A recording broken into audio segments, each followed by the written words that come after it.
सब तो पहला आपां गल करदे हैगे आ ओवरडोज दे नाल होण वालीआं मौतां बारे, जिन्हां दी गिणती विच लगातार वाधा हो रहा।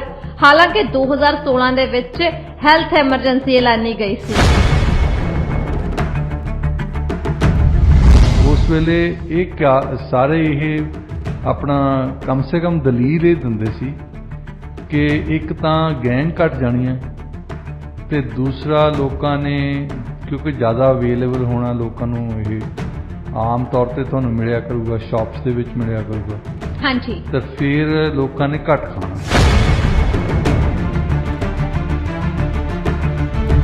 वैसे भी जिहड़े ड्रग खांदे आ जे घर दे विच बैठे आ वो कुछ काम नहीं करते, कुछ देख नहीं सकते, कुछ उन्होंने पता नहीं लगता की कर रहे किदां जिंदगी गुजार रहे हैं। जी डॉक्टर साहब, बहुत सारे घर खराब किए जी ड्रग ओवरडोज दे नाल इन्नियां सारियां मौतां होणीਆਂ। कई देशों के प्राइम मिनिस्टर्स के बारे जिद्दां वो ट्रैवल करते आ वकेशन के लिए भी है ना, उहदे बारे उहदे विच वर्णन किया गया। जिहड़े कैनेडा के प्राइम मिनिस्टर्स हैगे आ वो कमर्शियल फ्लाइट ले ही नहीं सकते, दे आर नॉट अलाउड। साडे प्राइम मिनिस्टर ने नैचुरल आ भी US का जो प्रेजिडेंट है वो बहुत ज़्यादा इन्हां दी पावर है और बहुत ज़्यादा दुनिया दे विच इन्हां दी मिलिटरी इन्वॉल्वमेंट है। हाँ जी। हर थां पंगा लेंदे, तो ये हिट लिस्ट ते हैगे भी। इन्हां नूं वो अक्सर समझे आ सिक्योरिटी वाले कि जे आम कमर्शियल एयरलाइनस दे विच जाणगे तो इन्हां ते हमला हो सकदा। स्टैटिस्टिक्स कैनेडा की 2021 की सेंसस की जिहड़ी रिपोर्ट आ उहदे मुताबिक कैनेडा विच इंग्लिश ते फ्रेंच तो इलावा घरां दे विच सब तो वध जिहड़ी भाषा तीजे नंबर ते बोली जाती है वो हैगी आ मैंडरिन। 5,31,000 स्पीकर हैगे जी उहदे जिहड़े बोलदे आ भाषा, ते उस तो बाद उहदा नंबर पंजाबी दा। वो देखते कि इत्थे बोली बोलने वाले किहड़े आ, किहड़े धर्म के लोग रहिंदे, किहड़े कल्चर के लोग रहिंदे, हाँ जी, ताकि उन्हां नूं कल्चरल सेंसिटिविटी होवे।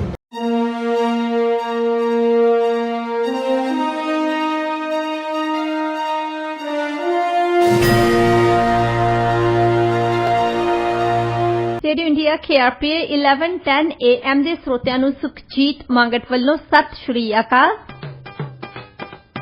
18 ਅਗਸਤ 2022 प्रोग्राम पंजाबी आवाज च तुहाडा स्वागत है। यह प्रोग्राम हफ्ते दे 5 दिन यानी कि मंडे टू फ्राइडे तुहाडे लई पेश किया जाता है डॉक्टर शिंदे पुरेवाल ते मेरे वल्लों। दुनिया भर च साडे प्रोग्राम तुसीं सुण सकदे हो radioindia.ca ते। US ते कैनेडा च साडे प्रोग्राम सुने जा सकते हैं KRPA 1110 AM ते। स्टूडियो का नंबर है 6045929191 604 592 9191। स्वागत करते हैं डॉक्टर शिंदे पुरेवाल जी का। डॉक्टर साहब, प्रोग्राम तुहाडा स्वागत है जी। Good morning. Good morning doctor साहब। सब तो पहला अज प्रोग्राम की आपां रूपरेखा डिस्कस कर लेने भी किहड़ियां खबरां ते अज असीं गलबात करांगे। सब तो पहला आपां गलबात करांगे BC दे विच जिहड़ी नशिਆਂ दी ओवरडोज हैगी आ यह वध रही आ। एमरजेंसी ऐलानी गई सी 2016 दे विच, बट उस तो बाद भी जिहड़ी ये गिणती हैगी है लगातार वधी। ते इस दे नाल ही असीं गलबात ये भी करांगे जिहड़े कनेडियन प्राइम मिनिस्टर हैगे आ वो कमर्शियल फ्लाइट क्यों नहीं लै सकदे, क्यों नहीं यूज कर सकदे। ते नाल ही असीं गल करांगे जिहड़े बाकी देशां दे प्राइम मिनिस्टर आ उन्हां दे बारे विच। ते इस तो बाद असीं डिस्कस करांगे कि पंजाबी बोलण वालियां दी गिणती हुण कैनेडा दे विच चौथे नंबर ते आ गई आ ते इहदे बारे भी विस्तार पूर्वक गलबात की जाऊगी। ते फिर इस तो अलावा असीं फिर अगली होर खबरां दे विच गलबात करांगे कि किस तरह हुण यूक्रेन नूं वैपन डाइट ते जाना पै सकदा। डॉक्टर साहब, गलबात दा सिलसिला शुरू करते हैं। सब तो पहलां आपां गल करदे हैगे आ ओवरडोज दे नाल होण वालीआं मौतां बारे, जिन्हां दी गिणती विच लगातार वाधा हो रहा। हालांकि 2016 दे विच हैल्थ एमरजेंसी ऐलानी गई सी, उस तो बाद भी लगातार ओवरडोज कारण मरण वालियां दी गिणती वधी हैगी आ। ਹੁਣ ਕਾਰਨਰ ਸਰਵਿਸ ਵੱਲੋਂ ਜਾਰੀ ਕੀਤੇ ਗਏ ਅੰਕੜਿਆਂ ਅਨੁਸਾਰ ਪ੍ਰੋਵਿੰਸ ਦੇ ਵਿੱਚ ਇਹ ਜਿਹੜੀ ਗਿਣਤੀ ਹੈ ਕਾਫੀ ਜ਼ਿਆਦਾ ਵੱਧ ਚੁੱਕੀ ਆ। ਇਹਨਾਂ ਦੀ ਰਿਪੋਰਟ ਦੇ ਮੁਤਾਬਕ 2021 ਵਿੱਚ 2224 ਲੋਕਾਂ ਦੀ ਡਰੱਗ ਓਵਰਡੋਜ਼ ਕਾਰਨ ਮੌਤ ਹੋਈ ਸੀ, ਜੋ ਕਿ 2020 ਨਾਲੋਂ 26% ਵਧੇਰੇ ਹੈ। ਇਸ ਤੋਂ ਪਹਿਲਾਂ 2020 ਨੂੰ ਡਰੱਗ ਓਵਰਡੋਜ਼ ਕਾਰਨ ਹੋ ਰਹੀਆਂ ਮੌਤਾਂ ਦੇ ਪੱਖੋਂ ਸਭ ਤੋਂ ਮਾੜਾ ਸਾਲ ਮੰਨਿਆ ਗਿਆ ਸੀ। ਕੀ ਕਹਿਣਾ ਚਾਹੋਗੇ ਤੁਸੀਂ ਕਾਰਨਰ ਦੀ ਜਿਹੜੀ ਇਹ ਰਿਪੋਰਟ ਉਹਨਾਂ ਨੇ ਇਸ਼ੂ ਕੀਤੀ ਆ? ਦੇਖੋ, ਇਹ ਇੱਕ ਅੰਕੜਿਆਂ ਦੇ ਹਿਸਾਬ ਦੇ ਨਾਲ ਜੇ ਤੁਸੀਂ BC ਦੀ ਆਬਾਦੀ ਦੇਖਦੇ ਆ, ਸਾਡੀ ਸਿਰਫ 52 ਲੱਖ ਆਬਾਦੀ ਹੈ। ਹਾਂਜੀ। ਤੇ ਉਹਦੇ ਵਿੱਚ ਪਿਛਲੇ 6 ਸਾਲਾਂ ਦੇ ਵਿੱਚ ਹੀ 10,000 ਲੋਕਾਂ ਦੀ ਮੌਤ ਹੋਈ ਹੈ। ਹਾਂਜੀ। ਉਹ ਸਿਰਫ ਓਵਰਡੋਜ਼ ਦੇ ਨਾਲ ਜਿਹੜੇ ਡਰੱਗ ਖਾਂਦੇ ਆ। ਅਸੀਂ ਪਿੱਛੇ ਜਿਹੇ ਹੈਲਥ ਕੈਨੇਡਾ ਦੀ ਕੈਨੇਡੀਅਨ ਸਰਕਾਰ ਦੀ ਰਿਪੋਰਟ ਇੱਕ ਡਿਸਕਸ ਕੀਤੀ ਸੀ, ਜਿਹਦੇ ਵਿੱਚ ਉਹ ਮੰਨਿਆ ਉਹਨਾਂ ਨੇ ਕਿ ਜਦੋਂ ਦਾ ਅਸੀਂ ਮੈਰੀਜੁਆਨਾ ਲੀਗਲਾਈਜ਼ ਕੀਤਾ ਨਾ, ਉਸ ਦਿਨ ਤੋਂ ਬਾਅਦ ਇਹਦੀ ਐਡਿਕਸ਼ਨ ਜ਼ਿਆਦਾ ਵਧੀ ਆ।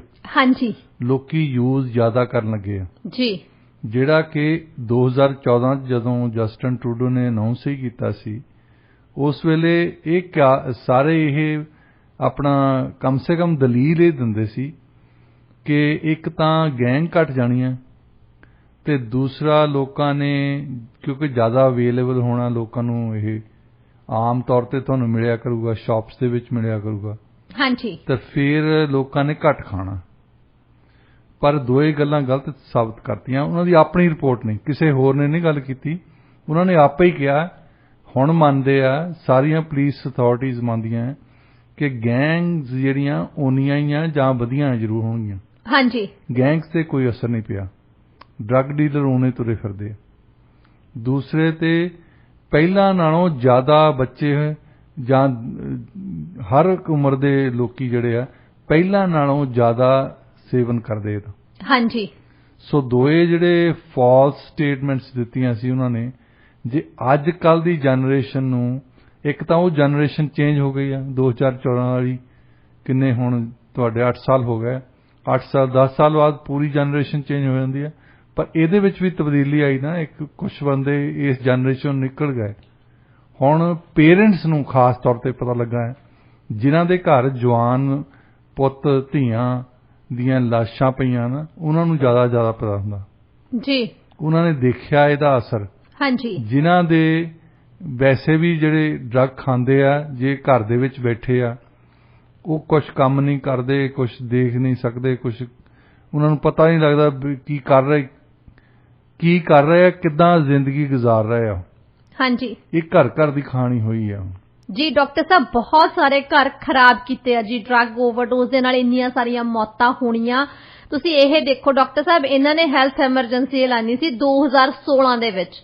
ਇਦੋਂ ਪਹਿਲਾਂ ਇੱਕ ਪ੍ਰੈਜ਼ੀਡੈਂਟ ਰੇਗਨ ਜਦੋਂ ਆਏ ਸੀ ਨਾ, ਉਹਨਾਂ ਨੇ ਇੱਕ ਵਾਰ ਵੇਜ ਕੀਤੀ ਸੀ ਡਰੱਗਸ ਤੇ, ਨੈਸ਼ਨਲ ਤੌਰ ਤੇ। ਉਹਨਾਂ ਨੇ ਕਿਹਾ ਸੀ ਵੀ ਇਹ ਲੜਾਈ ਕਰਾਂਗੇ ਅਸੀਂ ਡਰੱਗਸ ਦੇ ਖਿਲਾਫ। ਤਾਂ ਉਸ ਲੜਾਈ ਤੋਂ ਬਾਅਦ ਡਰੱਗ ਦਾ ਧੰਦਾ ਇੰਨਾ ਵਧਿਆ ਨਾ, ਤੇ ਅਕਸਰ ਐਕਸਪਰਟਸ ਕਹਿੰਦੇ ਹੁੰਦੇ ਸੀ ਵੀ ਤੁਸੀਂ ਵਾਰ ਨਾ ਹੀ ਲਾਇਆ ਕਰੋ ਤਾਂ ਚੰਗਾ ਆ ਜੀ, ਕਿਉਂਕਿ ਇਹਦੀ ਜਦੋਂ ਤੁਸੀਂ ਕਹਿੰਦੇ ਸੀ ਅਸੀਂ ਡਰੱਗਸ ਦੇ ਖਿਲਾਫ ਵਾਰ ਡਿਕਲੇਅਰ ਕਰਨ ਲੱਗੇ ਆ, ਉਸ ਤੋਂ ਬਾਅਦ ਡਰੱਗਸ ਵੱਧ ਗਈ ਆ। ਹਾਂਜੀ। BC ਦੀ ਸਰਕਾਰ ਨੇ ਵੀ ਜਿਸ ਦਿਨ ਤੋਂ ਐਮਰਜੈਂਸੀ ਡਿਕਲੇਅਰ ਕੀਤੀ ਹੈ ਨਾ, ਵੀ ਐਮਰਜੈਂਸੀ ਦੇ ਤੌਰ ਤੇ ਅਸੀਂ ਇਹ ਨਾਲ ਡੀਲ ਕਰਾਂਗੇ। ਹਾਲਾਂਕਿ ਅੱਜ ਤਾਈਂ ਤੁਹਾਨੂੰ BC ਸਰਕਾਰ ਚੋਂ ਕੋਈ ਬੰਦਾ ਨਹੀਂ ਦੱਸ ਸਕਦਾ ਕਿ ਉਹਨਾਂ ਨੇ ਇਸ ਐਮਰਜੈਂਸੀ ਦੇ ਵਿੱਚ ਕੀਤਾ ਕੀ ਆ ਜੀ।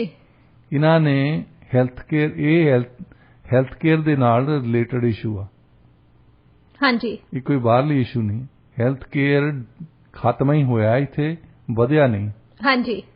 2020 ਦੇ ਵਿੱਚ ਜਦੋਂ ਇਲੈਕਸ਼ਨ ਲੜੀ ਇਹਨਾਂ ਨੇ, ਉਸ ਵੇਲੇ ਕੁਝ ਕੁ ਵਾਅਦਿਆਂ ਤੋਂ ਬਿਨਾਂ, ਇੱਕ ਤਾਂ ਸਰੀ ਦੇ ਵਿੱਚ ਸੈਕੰਡ ਹਸਪਤਾਲ ਦੀ ਗੱਲ ਕਰਦੇ ਸੀ, ਉਹ ਅੱਜ ਵੀ ਅਸੀਂ ਗੱਲ ਕਰਨੀ ਆ, 2024 ਚ ਵੀ ਗੱਲ ਕਰਾਂਗੇ। ਜਦੋਂ ਵੋਟਾਂ ਹੋਣੀਆਂ ਨੇ ਡਾਕਟਰ ਸਾਹਿਬ, ਇਹ ਗੱਲ ਤਾਂ ਹੋਊਗੀ। ਇਹ ਗੱਲ ਹੋਣੀ ਹੈ। ਇਹ 1990 ਤੋਂ ਅਸੀਂ ਇਹੀ ਗੱਲ ਕਰਦੇ ਹਾਂ ਜੀ। ਇੱਕ ਹੋਰ ਗੱਲ ਕੀਤੀ ਸੀ ਕਿ ਕਈਆਂ ਨੂੰ ਇਹਨਾਂ ਨੇ ਕਿਹਾ ਸੀ ਕਿ ਅਸੀਂ ਇੱਕ ਤਾਂ ਜਿਹੜਾ UBC ਵਾਲਾ ਸਕੂਲ ਆ, ਉਹਦੇ ਵਿੱਚ ਮੈਡੀਕਲ ਸੀਟਾਂ ਵਧਾਉਣੀਆਂ ਆ। ਦੂਸਰਾ, ਇੱਕ ਮੈਡੀਕਲ ਕਾਲਜ ਅਸੀਂ SFU ਦੇ ਵਿੱਚ ਖੋਲ ਦੇਣਾ। 2020 ਦੇ ਵਿੱਚ ਗੱਲ ਕੀਤੀ ਸੀ। ਹਾਂਜੀ, ਪ੍ਰੀਮੀਅਰ ਨੇ ਗੱਲ ਕੀਤੀ ਸੀ ਇਹਨਾਂ ਨੇ। ਅੱਛਾ, ਉਹ SFU ਵਾਲਾ ਜਿਹੜਾ ਆ ਉਹਦੇ ਬਾਰੇ ਤਾਂ ਹੁਣ ਗੱਲ ਹੀ ਕਰਨ ਨੂੰ ਹਟ ਗਏ। ਹਾਂਜੀ, ਤੇ UBC 'ਚ ਕੋਈ ਸੀਟ ਨਹੀਂ ਵਧੀ ਜੀ। ਸੋ ਹਾਂ, ਏਅਰਪੋਰਟ ਜ਼ਰੂਰ ਆਉਂਦੀਆਂ ਕਿ ਲੋਕਾਂ ਦੇ ਕੋਲ ਹੁਣ ਫੈਮਿਲੀ ਡਾਕਟਰਸ ਹੈ ਨਹੀਂ, ਹਸਪਤਾਲਾਂ ਦੇ ਵਿੱਚ ਡਾਕਟਰ ਹੈ ਨਹੀਂ, ਹਸਪਤਾਲਾਂ ਦੇ ਵਿੱਚ ਲੋਕੀ ਮਰ ਰਹੇ ਆ, ਐਮਰਜੈਂਸੀ ਡਿਪਾਰਟਮੈਂਟਸ ਬੰਦ ਹੋ ਰਹੇ ਆ ਡਾਕਟਰ ਸਾਹਿਬ, ਐਮਰਜੈਂਸੀ ਡਿਪਾਰਟਮੈਂਟ ਬੰਦ ਹੋ ਰਹੇ ਆ। ਤੇ ਇਹਨਾਂ ਦੇ ਵਾਅਦੇ ਜਿਹੜੇ ਕੀਤੇ ਸੀ ਉਹ ਕਿੱਥੇ ਗਏ? ਦੇਖੋ ਡਾਕਟਰ ਸਾਹਿਬ, ਵਾਅਦੇ ਜਿੰਨੇ ਵੀ ਕੀਤੇ ਆ, ਜੇ ਆਪਾਂ ਇਹਨਾਂ ਦੇ ਵਾਅਦਿਆਂ ਦੀ ਗੱਲ ਕਰਨ ਲੱਗ ਗਏ ਮੈਨੂੰ ਲੱਗਦਾ ਪੂਰਾ ਦਿਨ ਖਤਮ ਹੋ ਜਾਊਗਾ। ਪਰ ਇਹਨਾਂ ਦੇ ਵਾਅਦਿਆਂ ਦੀ ਗੱਲਬਾਤ ਜਾਰੀ ਰਹੂਗੀ, ਆਪਾਂ ਡਿਸਕਸ ਕਰੀ ਜਾਵਾਂਗੇ। ਪਰ ਅਸਲ ਦੇ ਵਿੱਚ ਕੀ ਕੀਤਾ ਉਹਨਾਂ ਵਾਅਦਿਆਂ ਦਾ, ਅਸਲ ਦੇ ਵਿੱਚ ਕੀ ਹੋਇਆ, ਇਸ ਬਾਰੇ ਨਹੀਂ ਕਿਸੇ ਦਾ ਕੁਝ ਵੀ ਪਤਾ, ਨਾ ਕੋਈ ਡਿਟੇਲ ਆ। ਹੁਣ ਜਿਵੇਂ ਆਪਾਂ ਡਰੱਗ ਓਵਰਡੋਜ਼ ਦੀ ਗੱਲ ਕਰਦੇ ਆ, ਇਹਦੇ ਵਿੱਚ ਵੀ ਜਦੋਂ ਵੋਟਾਂ ਪੈਣੀਆਂ ਹੁੰਦੀਆਂ ਨੇ ਸਾਰੀਆਂ ਸਰਕਾਰਾਂ ਕਹਿਣਗੀਆਂ ਵੀ ਅਸੀਂ ਇੰਨੇ ਮਿਲੀਅਨ ਡਾਲਰ ਖਰਚ ਕਰਾਂਗੇ। ਬਾਅਦ ਦੇ ਵਿੱਚ ਕੀ ਹੁੰਦਾ ਕੁਝ ਨਹੀਂ ਪਤਾ। ਸਰਕਾਰਾਂ ਕਰ ਕੀ ਰਹੀਆਂ ਨੇ? ਜੇ ਲਗਾਤਾਰ ਗਿਣਤੀ ਵਧੀ ਜਾਂਦੀ ਹੈ ਡਰੱਗ ਓਵਰਡੋਜ਼ ਦੇ ਨਾਲ ਮੌਤਾਂ ਹੋਣ ਵਾਲਿਆਂ ਦੀ, 2016 ਚ ਐਲਾਨੀ ਗਈ ਹੈਲਥ ਐਮਰਜੈਂਸੀ ਦਾ, ਫਿਰ ਕੀ ਅਸਰ ਹੋਇਆ? ਇੱਕ ਛੋਟੀ ਜਿਹੀ ਗੱਲ ਸੀ ਕਿ ਚਲੋ ਫੈਡਰਲ ਸਰਕਾਰ ਨੇ ਤਾਂ ਲੀਗਲ ਕਰਤੀ, ਭੰਗ ਪੀਣੀ ਲੀਗਲ ਕਰਤੀ। ਉਸ ਵੇਲੇ ਤੋਂ ਬਾਅਦ ਇਹ ਭੰਗ ਪੀਣੀ ਵਧੀ ਆ, ਹਾਲਾਤ ਖਰਾਬੇ ਹੋਇਆ ਡਾਕਟਰ ਸਾਹਿਬ। ਨੌਜਵਾਨ ਇਹ ਕਹਿੰਦੇ ਆ ਪੇਰੈਂਟਸ ਨੂੰ, ਆਪਣਿਆਂ ਨੂੰ, ਆਪਣੇ ਮਾਂ-ਬਾਪ ਨੂੰ ਕਹਿੰਦੇ ਹੁਣ ਤਾਂ ਲੀਗਲ ਆ, ਹੁਣ ਕਿਉਂ ਤੁਸੀਂ ਬੰਦ ਕਰਨ ਲੱਗੇ ਆ ਸਾਨੂੰ? ਹਾਂਜੀ, ਉਹ ਕਹਿੰਦੇ ਆ ਕਿ ਸਰਕਾਰ ਦਾ ਦਿਮਾਗ ਥੋੜੀ ਖਰਾਬ ਹੈ, ਜੇ ਉਹ ਲੀਗਲ ਕੀਤੀ ਹੈ ਨਾ, ਮਤਲਬ ਵੀ ਇਹ ਖਰਾਬ ਨਹੀਂ ਹੈਗੀ, ਠੀਕ ਹੀ ਚੀਜ਼ ਹੈ, ਇਹ ਸਹੀ ਆ। ਹਾਂਜੀ, ਪਰ ਕਈ ਮਿਊਨਿਸਪੈਲਿਟੀਜ਼ ਦੇ ਤੁਸੀਂ ਰੱਬ ਲੱਗ ਦੀ ਗੱਲ ਕਰਨੀ ਨਾ, ਉਹਨਾਂ ਦੀ ਸਿਫਤ ਵੀ ਕਰ ਸਕਦੇ ਆ। ਰਿਚਮੰਡ ਨੇ ਤੇ ਸਰੀ ਨੇ, ਡਗ ਮਕੈਲਮ ਦੇ ਮੇਅਰ ਦੇ ਹੁੰਦਿਆਂ ਹੋਇਆਂ ਇਹਨਾਂ ਨੇ ਇੱਥੇ ਸ਼ਾਪਸ ਬੰਦ ਖੁੱਲਣ ਨਹੀਂ ਦਿੱਤੀਆਂ। ਹਾਂਜੀ, ਜਿਹੜੀ ਕੈਨਵਸ ਵੇਚਦੇ ਸੀ, ਜਿਹੜੀ ਭੰਗ ਵੇਚਦੇ ਸੀ, ਉਹਨਾਂ ਦੀ ਖੁੱਲਣ ਨਹੀਂ ਦਿੱਤੀਆਂ ਇਹਨਾਂ ਨੇ ਜੀ। ਤਾਂ ਉਹਦਾ ਅਸਰ ਪਿਆ ਆ, ਕਿਉਂਕਿ ਜਦੋਂ ਰੈਡਲੀ ਅਵੇਲੇਬਲ ਹੁੰਦੀ ਚੀਜ਼ ਨਾ, ਫਿਰ ਤੁਸੀਂ ਉਹ ਜ਼ਿਆਦਾ ਇਸਤੇਮਾਲ ਕਰਦੇ ਆ। ਇੱਕ ਛੋਟੀ ਜਿਹੀ ਮਿਸਾਲ ਦੇਖ ਲਓ ਤੁਸੀਂ, ਆਮ ਬੰਦਾ, ਮੇਰੇ ਵਰਗਾ ਜਿਹੜਾ ਬੰਦਾ, ਮੈਂ ਕਹਿ ਸਕਦਾ ਕਿ ਇੱਕ ਮੇਰੇ ਵਰਗਾ ਬੰਦਾ ਜਿਹੜਾ ਹੈ ਉਹ ਨਾਰਮਲੀ ਜਾ ਕੇ ਮਠਿਆਈ ਨਹੀਂ ਖਰੀਦਦਾ। ਹਾਂਜੀ, ਮੈਂ ਨਹੀਂ ਕਦੇ ਜਾਂਦਾ ਹੁੰਦਾ, ਪਰ ਜਿਹੜੀ ਮਠਿਆਈ ਸਾਡੇ ਘਰਾਂ 'ਚ ਆਉਂਦੀ ਹੈ, ਸਾਨੂੰ ਹੁਣ ਸ਼ਾਦੀ ਦੇ ਕਾਰਡ ਆਉਂਦੇ, ਸਾਨੂੰ ਵਿਆਹ ਦਾ ਮਤਲਬ ਬੱਚਾ ਜਿਨ੍ਹਾਂ ਦੇ ਖਾਸ ਤੌਰ ਤੇ ਮੁੰਡਾ ਜੰਮਿਆ ਹੁੰਦਾ ਉਹ ਦੱਸਣ ਆਉਂਦੇ ਆ, ਉਹ ਨਾਲ ਮਠਿਆਈ ਦਾ ਡੱਬਾ ਲੈ ਕੇ ਆਉਂਦੇ ਆ। ਅੱਛਾ, ਉਹ ਘਰ ਦੇ ਵਿੱਚ ਜਿਹੜੀ ਲੱਡੂ ਪਏ ਆ, ਬੇਸਣ ਪਿਆ, ਬਰਫੀ ਪਈ ਆ, ਜੇ ਉਹ ਘਰ ਦੇ ਵਿੱਚ ਪਈ ਆ ਉਹ ਖਾ ਲੈਨੇ ਅਸੀਂ। ਹਾਂਜੀ, ਜੇ ਨਾ ਹੋਵੇ ਤਾਂ ਅਸੀਂ ਨਾ ਖਾਈਏ ਉਹ। ਹਾਂਜੀ, ਕਿਉਂਕਿ ਅਸੀਂ ਲੈਣ ਤਾਂ ਜਾਂਦੇ ਨਹੀਂ ਕਿਤੇ ਜੀ। ਮੈਂ ਨਹੀਂ ਉੱਠ ਕੇ ਜਾਂਦਾ ਕਦੇ ਲੈਣ, ਪਰ ਉਹ ਘਰ ਦੇ ਵਿੱਚ ਜਿਹੜੀ ਪਈ ਆ ਉਹ ਜ਼ਰੂਰ ਖਾ ਲੈਂਦੀ। ਜਦੋਂ ਕੱਪ ਚਾਹ ਦਾ ਚੱਕੀ ਦਾ ਨਾਲ ਹੀ ਲੱਡੂ ਚੱਕ ਲਈਦਾ। ਹਾਂਜੀ, ਇਸੇ ਕਰਕੇ ਜਿਹੜੀਆਂ ਸ਼ਾਪਸ ਆ ਜੇ ਸਰੀ ਦੇ ਵਿੱਚ ਵੀ ਹੋਣ ਤਾਂ ਉਹ ਇਹਦੇ ਵਿੱਚ ਕੋਈ ਆਇਨਸਟਾਈਨ ਬਣਨ ਦੀ ਲੋੜ ਨਹੀਂ ਹੈ। ਸਰਕਾਰ ਦੀਆਂ ਆਪਣੀਆਂ ਹੀ ਸਟੱਡੀਜ਼ ਦੱਸਦੀਆਂ ਵੀ ਜੇ ਰੈਡਲੀ ਅਵੇਲੇਬਲ ਹੋਵੇ ਨਾ ਕੋਈ ਚੀਜ਼ ਤਾਂ ਉਹਦਾ ਇਸਤੇਮਾਲ ਵਾਧਾ ਹੀ ਵਾਧਾ ਹੈ। ਹਾਂਜੀ, ਬਿਲਕੁਲ। ਇਹ ਬਿਲਕੁਲ ਵੱਧ ਦਿਮਾਗ ਕੋਈ ਬੰਦਾ ਹੋਊਗਾ ਜਿਹੜਾ ਇਹ ਕਵੇ ਕਿ ਮੈਂ ਸ਼ਾਪਸ ਖੁਲਾ ਦੇਣੀਆਂ, ਇੱਥੇ ਭੰਗ ਆਮ ਤੌਰ ਤੇ ਮਿਲਿਆ ਕਰੂਗੀ, ਔਰ ਫਿਰ ਇਹ ਵੀ ਦਾਅਵਾ ਕਰੇ ਕਿ ਉਹ ਫਿਰ ਇਹਦੇ ਨਾਲ ਭੰਗ ਦੀ ਇਸਤੇਮਾਲ ਕਰਨੋਂ ਘਟ ਜਾਣੇ ਲੋਕੀ। ਡਾਕਟਰ ਸਾਹਿਬ ਦੇਖੋ, ਜਿਹੜੀ ਤੁਸੀਂ ਐਗਜ਼ਾਮਪਲ ਦਿੱਤੀ ਆ ਉਹਦੇ ਨਾਲ ਸਾਰਾ ਕੁਝ ਬਹੁਤ ਹੀ ਵਧੀਆ ਤਰੀਕੇ ਦੇ ਨਾਲ ਕਲੀਅਰ ਹੋ ਗਿਆ, ਸਮਝ ਲੱਗ ਗਈ ਹੈ ਸਾਰਾ ਕੁਝ ਕਿ ਜੇਕਰ ਇਹਨਾਂ ਚੀਜ਼ਾਂ ਨੂੰ ਦੇਖੋ ਤੁਸੀਂ ਡਾਕਟਰ ਸਾਹਿਬ, ਜਿਵੇਂ ਤੁਸੀਂ ਸਟੱਡੀਜ਼ ਦੇ ਵਿੱਚ ਇਹ ਚੀਜ਼ ਸਾਹਮਣੇ ਆ ਚੁੱਕੀ ਹੈਗੀ ਹੈ ਕਿ ਜਦੋਂ ਤੋਂ ਇਹਨਾਂ ਨੇ ਭੰਗ ਨੂੰ ਲੀਗਲ ਕੀਤਾ ਉਹਦੇ ਤੋਂ ਬਾਅਦ ਦਲੀਲਾਂ ਜਿਹੜੀਆਂ ਇਹਨਾਂ ਨੇ ਦਿੱਤੀਆਂ ਸੀ ਲੀਗਲ ਕਰਦੇ ਵਕਤ ਸਾਰੀਆਂ ਬੈਕਫਾਇਰ ਹੋਈਆਂ ਨੇ। ਜਿਹੜੀ ਗੱਲ ਕੀਤੀ ਆ, ਹੁਣ ਜਿਹੜੀ ਜਨਰੇਸ਼ਨ ਵੀ ਚੇਂਜ ਹੋਈ ਆ ਨਾ, 2014 ਵਾਲੀ ਗੱਲ ਨਹੀਂ ਹੈ। ਇੱਕ ਤਾਂ ਫਾਲਸ ਪ੍ਰੋਪੇਗੈਂਡਾ ਜਿਹੜਾ ਕੀਤਾ ਉਹ ਹਰ ਇੱਕ ਨੂੰ ਪਤਾ ਹੈ। ਹਾਂਜੀ, ਕੋਈ ਇਹ ਗੱਲ ਨਹੀਂ ਹੈ ਕਿ ਕਿਸੇ ਇੱਕ ਨੂੰ ਹੀ ਪਤਾ ਹੈ। ਹੁਣ ਉਹ ਵੋਟਾਂ ਨਹੀਂ ਮਿਲਣੀਆਂ ਤੁਹਾਨੂੰ ਜੀ, ਜਿਹੜੀਆਂ 2014 ਚ ਜਸਟਨ ਟਰੂਡੋ ਲੈ ਗਿਆ ਨਾ। ਹਾਂਜੀ, ਹੁਣ ਨਹੀਂ ਮਿਲਣੀਆਂ। ਯੈਸ, ਹੁਣ ਇੱਕ ਤਾਂ ਨੌਜਵਾਨ ਵੀ ਜਿਹੜੇ ਉਹ ਵੀ ਚੇਤੰਨ ਆ, ਦੂਸਰਾ ਉਹਨਾਂ ਦੇ ਪੇਰੈਂਟਸ ਖਾਸ ਤੌਰ ਤੇ। ਯੈਸ, ਔਰ ਉਹ ਚਾਹੁੰਦੇ ਨਹੀਂ ਕਿ ਰੈਡਲੀ ਅਵੇਲੇਬਲ ਨਾ ਹੋਵੇ, ਕਿਉਂਕਿ ਜੇ ਭੰਗ ਪਈ ਆ ਘਰ ਦੇ ਵਿੱਚ ਹੀ ਪਈ ਹੋਵੇ ਤਾਂ ਬੱਚੇ ਪੀਣਗੇ ਉਹ 100%। ਜੇ ਨਾ ਪਈ ਹੋਵੇ ਉਹ ਨਹੀਂ ਪੀਣਗੇ ਜੀ। ਤੁਸੀਂ ਅਕਸਰ ਦੇਖਦੇ ਆ ਕਿ ਸ਼ਰਾਬ ਪੀਣ ਵਾਲਿਆਂ ਦੀ ਗੱਲ ਕਰਦੇ ਆ, ਉਹਨਾਂ ਨੂੰ ਸ਼ਰਾਬ ਘਰ ਨਹੀਂ ਰੱਖਣ ਦਿੰਦੇ। ਹਾਂਜੀ, ਉਹ ਜੇ ਘਰ ਪਈ ਹੋਵੇ ਉਹ ਪੀ ਲੈਂਦੇ ਆ ਜੀ। ਜੇ ਨਾ ਹੋਵੇ ਤਾਂ ਉਹਨਾਂ ਨੂੰ ਉਹ ਜਾਣ ਨਹੀਂ ਦਿੰਦੇ ਘਰੋਂ ਕਿ ਹਾਂਜੀ ਤੂੰ ਜਾਣਾ ਕਿੱਥੇ, ਇੱਥੇ ਬੈਠ। ਜੀ ਅੱਛਾ, ਹੁਣ ਇੱਕ ਗੱਲ ਤੋਂ ਤਾਂ ਬਚ ਗਿਆ ਨਾ। ਹਾਂਜੀ ਜੇ ਪਈ ਹੋਊਗੀ ਤਾਂ ਪੀ ਲਊਗਾ ਉਹ। ਜੀ ਲੁਕੋ ਕੇ ਰੱਖਦੇ ਆ ਬੰਦੇ ਕਈ। ਟਾਇਲਟ ਦਾ ਜਿਹੜਾ ਪਿਛਲਾ ਪਾਸਾ ਹੁੰਦਾ ਨਾ, ਉਹ ਜਿੱਥੇ ਪਾਣੀ ਹੁੰਦਾ, ਕਈ ਉੱਥੇ ਬੋਤਲ ਰੱਖੀ ਬੈਠੇ ਹੁੰਦੇ। ਇੱਕ ਬੰਦੇ ਨੇ ਰੱਖੀ ਬੋਤਲ, ਜਿਹੜੇ ਕੋਈ ਪੌਦਾ ਪਿਆ ਸੀ, ਪੌਦੇ ਦੇ ਥੱਲੇ ਪਾਣੀ ਪਿਆ ਨਾ, ਹਾਂਜੀ ਉਹਦੇ ਪਾਣੀ ਦੇ ਵਿੱਚ ਪਈ ਸੀ ਪੌਦਾ। ਉੱਥੇ ਪੌਦਾ ਇਨਡੋਰ ਪਲਾਂਟ ਲਾਇਆ ਉਹਨੇ, ਤਾਂ ਉਹਦੇ ਵਿੱਚ ਬੋਤਲ ਪਈ ਹੈ। ਦੇਖੋ ਡਾਕਟਰ ਸਾਹਿਬ, ਪੀਣ ਵਾਲੇ ਕਿੰਨੇ ਬਹਾਨੇ, ਲਾਈਕ ਉਹਦਾ ਦਿਮਾਗ ਦੇਖੋ, ਕ੍ਰੀਏਟਿਵ ਵੀ ਹੈ। ਹਾਂ ਕ੍ਰੀਏਟਿਵ ਆ ਕਿ ਸਾਹਮਣੇ ਵੀ ਪਈ ਹੋਵੇ ਚੀਜ਼ ਤੇ ਕਿਸੇ ਨੂੰ ਪਤਾ ਵੀ ਨਾ ਲੱਗੇ। ਮਤਲਬ ਇਹ ਆ ਕਿ ਜਿਹੜੀ ਚੀਜ਼ ਤੁਹਾਨੂੰ ਅਵੇਲੇਬਲ ਹੋ ਗਈ ਨਾ ਇੱਕਦਮ, ਉਹਨੂੰ ਤੁਸੀਂ ਯੂਜ਼ ਕਰਨਾ ਹੀ ਕਰਨਾ ਹੈ। ਹੁਣ ਆਤਮ ਹੱਤਿਆ ਜਦੋਂ ਕਰਦੇ ਆ ਆਪਣੀ ਗਨ ਦੇ ਨਾਲ, ਉਹਦੇ ਤੇ ਵੀ ਇਹੀ ਸਟੱਡੀ ਕਹਿੰਦੀਆਂ ਕਿ ਵੀ ਜੇ ਘਰ ਗਨ ਨਾ ਹੋਵੇ ਤੁਸੀਂ ਕਿੱਦਾਂ ਯੂਜ਼ ਕਰੋਗੇ। ਹਾਂਜੀ ਤੁਸੀਂ ਆਪਣੇ, ਜੇ ਤੁਹਾਡੇ ਤਾਂ ਲੋਡਡ ਗਨ ਪਈ ਆ, ਰਿਵਾਲਵਰ ਪਿਆ ਆ, ਉਹਦੇ ਨਾਲ ਆਤਮ ਹੱਤਿਆ ਕਰ ਲੈਂਦੇ ਆ। ਜਿਨ੍ਹਾਂ ਦੇ ਕੋਲ ਲੋਡਡ ਗਨ ਨਾ ਹੋਵੇ ਪਈ ਘਰ ਦੇ ਵਿੱਚ, ਉਹ ਕਿੱਥੋਂ ਕਰਨਗੇ ਜੀ। ਇਹ ਮਤਲਬ ਦਿਮਾਗ ਦੀ ਲੋੜ, ਬਹੁਤੇ ਆਇਨਸਟਾਈਨ ਬਣਨ ਦੀ ਲੋੜ ਨਹੀਂ ਹੈ। ਇਹ ਸਿੱਧੀ ਸੋਚਣੀ ਆ। ਔਰ ਕਈ ਬੰਦੇ ਇਹ ਦੇਖਦੇ ਆ ਕਿ ਚਲੋ ਵੋਟਾਂ ਸਾਨੂੰ ਮਿਲ ਜਾਣੀਆਂ, ਇਹ ਹੁਣ ਨਹੀਂ ਮਿਲਣੀਆਂ, 2014 ਚ ਮਿਲ ਗਈਆਂ ਸੀ ਉਹਨਾਂ ਨੂੰ। ਹਾਂਜੀ ਹੁਣ ਜਿਹੜੀਆਂ ਮਿਲਣੀਆਂ ਆ ਉਹ ਘੱਟ ਮਿਲਣੀਆਂ ਆ, ਜਿਹੜੀਆਂ ਖਿਲਾਫ ਹੋਣੀਆਂ ਉਹ ਜ਼ਿਆਦਾ ਹੋਣੀਆਂ। ਹਾਂਜੀ ਬਿਲਕੁਲ, ਕਿਉਂਕਿ ਹੁਣ ਪਤਾ ਲੱਗ ਗਿਆ ਲੋਕਾਂ ਨੂੰ, ਸਰਕਾਰ ਦੀਆਂ ਸਟੱਡੀਜ਼ ਖੁਦ ਮੰਨ ਰਹੀਆਂ ਹਾਂਜੀ ਕਿ ਜਿਹੜੇ ਅਸੀਂ ਦਾਅਵੇ ਕੀਤੇ ਸੀ ਝੂਠੇ ਸੀ। ਜੀ ਬਿਲਕੁਲ ਡਾਕਟਰ ਸਾਹਿਬ, ਨਾ ਗੈਂਗਸ ਹਟੀਆਂ ਤੇ ਨਾ ਹੀ ਇਹ ਡਰੱਗ ਖਾਣ ਵਾਲੇ ਘਟੇ। ਜੀ ਗਿਣਤੀ ਚ ਵਾਧਾ ਹੀ ਹੋਇਆ ਜੀ। ਤੁਸੀਂ ਕੈਨ ਯੂ ਇਮੇਜਿਨ ਵੀ 6 ਸਾਲਾਂ ਦੀ ਗੱਲ ਹੈ, 10,000 ਮੌਤਾਂ BC ਦੇ ਵਿੱਚ ਹੀ ਹੋ ਗਈਆਂ, ਉਹ ਵੀ ਡਰੱਗ ਓਵਰਡੋਜ਼ ਦੇ ਨਾਲ। ਡਾਕਟਰ ਸਾਹਿਬ, ਇਹ ਬਹੁਤ ਹੀ ਜ਼ਿਆਦਾ ਮੰਦਭਾਗੀ ਗੱਲ ਆ। ਔਰ ਕਈ ਤੁਸੀਂ ਬੰਦੇ ਨੌਜਵਾਨ ਦੇਖਦੇ ਆ ਘਰਾਂ ਦੇ ਵਿੱਚ ਜਾ ਕੇ, ਉਹ ਬੈਠੇ ਤਾਂ ਹੈ, ਤੁਸੀਂ ਕਹਿ ਸਕਦੇ ਜਿਉਂਦੇ ਆ, ਪਰ ਉਹ ਜਿਉਣ ਕਾਹਦਾ ਹੁੰਦਾ। ਉਹ ਤੁਸੀਂ ਘਰ ਦੇ ਵਿੱਚ ਬੈਠੇ ਆ, ਮਾਪੇ ਦੇਖਦੇ ਉਹਨਾਂ ਨੂੰ, ਤੇ ਉਹਨਾਂ ਨੇ ਡਰੱਗ ਜੇ ਲਈ ਹੁੰਦੀ, ਕਿਤੇ ਨਾ ਕਿਤੇ ਫੜੀ ਹੁੰਦੀ ਆ, ਤਾਂ ਉਹਨਾਂ ਦਾ ਤੌਰ ਭੜ ਉੜਿਆ ਹੁੰਦਾ। ਉਹਨਾਂ ਨੂੰ ਨਹੀਂ ਪਤਾ ਹੁੰਦਾ ਵੀ ਇੱਥੇ ਬੈਠੇ ਆ ਜੀ। ਕੋਈ ਕੰਮ ਨਹੀਂ ਕਰਨਾ, ਕੋਈ ਹਿੱਲਣਾ ਨਹੀਂ ਜੁਲਣਾ ਨਹੀਂ, ਨਾ ਘਰ ਦਾ ਕੰਮ ਕਰਨਾ ਨਾ ਬਾਹਰਲਾ ਕੰਮ ਕਰਨਾ। ਉਹਦੀ ਜ਼ਿੰਦਗੀ ਵੈਸੇ ਹੀ ਤਬਾਹ ਹੋ ਰਹੀ ਆ। ਜਿੰਦਾ ਲਾਸ਼ ਬਣੇ ਹੁੰਦੇ ਆ ਡਾਕਟਰ ਸਾਹਿਬ। ਮਤਲਬ 10,000 ਤੋਂ ਇਲਾਵਾ ਵੀ ਲਾਸ਼ਾਂ ਪਈਆਂ ਘਰਾਂ ਦੇ ਵਿੱਚ ਜਿਹੜੀਆਂ ਜ਼ਿੰਦਾ ਨੇ। ਹਾਂਜੀ। ਤੇ ਇਹਨਾਂ ਨੂੰ ਵਧਾਉਣ ਲੱਗੇ ਕੋਈ ਵੋਟਾਂ ਲੈਣ ਵਾਲੇ ਜਿਹੜੇ ਬੰਦੇ ਆ, ਉਹਨਾਂ ਦੇ ਖਿਲਾਫ ਘਰ ਘਰ ਪ੍ਰਚਾਰ ਹੋਣਾ ਚਾਹੀਦਾ ਕਿ ਇਹ ਬੰਦੇ ਮੌਤ ਦੇ ਵਪਾਰੀ ਆ ਜੀ। ਮੌਤ ਦੇ ਵਪਾਰੀਆਂ ਨੂੰ ਵੋਟ ਨਾ ਪਾਇਓ। ਜੀ ਬਿਲਕੁਲ, ਤੁਸੀਂ ਸਹੀ ਕਿਹਾ ਡਾਕਟਰ ਸਾਹਿਬ। ਲੋਕਾਂ ਨੂੰ ਹੁਣ ਸਤਰਕ ਹੋਣਾ ਚਾਹੀਦਾ ਤੇ ਲੋਕਾਂ ਨੂੰ ਜਵਾਬ ਦੇਣਾ ਚਾਹੀਦਾ। ਇਹੋ ਜਿਹਾ ਮੌਤ ਦਾ ਵਪਾਰ ਕਰਨ ਵਾਲਿਆਂ ਤੋਂ ਦੂਰੀ ਬਣਾ ਕੇ ਰੱਖਣੀ ਚਾਹੀਦੀ ਆ। ਡਾਕਟਰ ਸਾਹਿਬ, ਰੁਖ ਕਰਦੇ ਆ ਜੀ ਹੁਣ ਅਗਲੀ ਖਬਰ ਵੱਲ। ਡਾਕਟਰ ਸਾਹਿਬ, ਇੱਕ ਬਹੁਤ ਹੀ ਇੰਟਰਸਟਿੰਗ ਰਿਪੋਰਟ ਆ, ਨਿਊਜ਼ ਹੈਗੀ ਆ ਕਹਿ ਲਓ ਤੁਸੀਂ। ਉਹਦੇ ਵਿੱਚ ਆਏ ਆ ਸਾਰੇ ਕਈ ਦੇਸ਼ਾਂ ਦੇ ਪ੍ਰਾਈਮ ਮਿਨਿਸਟਰਸ ਦੇ ਬਾਰੇ, ਜਿੱਦਾਂ ਉਹ ਟਰੈਵਲ ਕਰਦੇ ਆ ਵਕੇਸ਼ਨ ਦੇ ਲਈ ਵੀ, ਹੈ ਨਾ, ਉਹਦੇ ਬਾਰੇ ਉਹਦੇ ਵਿੱਚ ਵਰਣਨ ਕੀਤਾ ਗਿਆ।